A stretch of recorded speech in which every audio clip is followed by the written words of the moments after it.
Daniel Kessler de Oliveira, advogado, inscrito na OAB, sob o número 79067, falando nos autos do habeas corpus número 5239.719.72.2021.8.21.7000. Excelentíssimos senhores desembargadores, componentes desta Terceira Câmara Criminal, trata-se de um habeas corpus impetrado em favor de Luiz Pedro de Oliveira Machado, onde se discute a ilegalidade de uma prisão preventiva. E essa ilegalidade se demonstra de forma clara no presente habeas corpus a partir de dois aspectos. O primeiro deles é a ausência de contemporaneidade.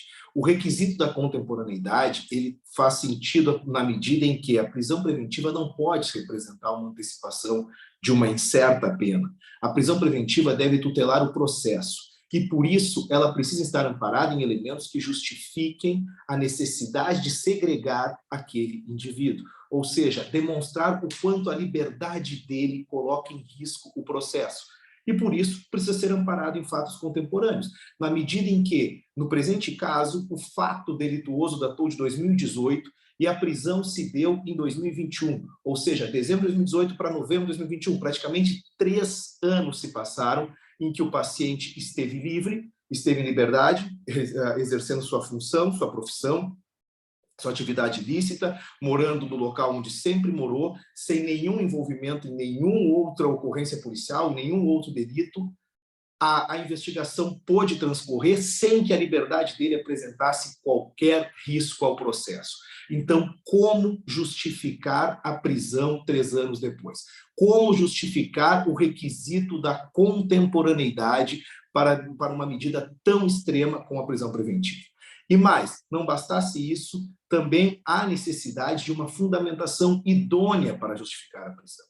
O 315, parágrafo 2º do Código de Processo Penal é claro nesse sentido ao exigir uma fundamentação válida. E mais, o legislador ainda se ocupou de descrever situações em que esta motivação não se preencheria nesse requisito, ou seja, não se demonstraria de forma idônea a justificar uma medida tão extrema.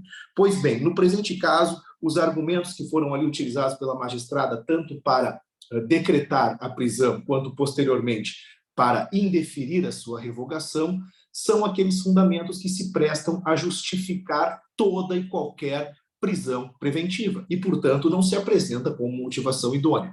Ora, falar em estabilidade social, em bloquear uma organização criminosa, isso justifica a prisão de qualquer pessoa. Então, por óbvio que não se apresenta como uma fundamentação válida para o presente caso. E mais, excelências, o senhor Luiz Pedro de Oliveira Machado labora uma atividade lícita, possui residência fixa, tem um histórico de vida impecável, de modo que a única coisa que depõe contra ele é um depoimento de um adolescente que foi o executor do crime, que aponta, amparado sabe-se lá em que ele seria um traficante de drogas. E isso justificaria uma prisão preventiva.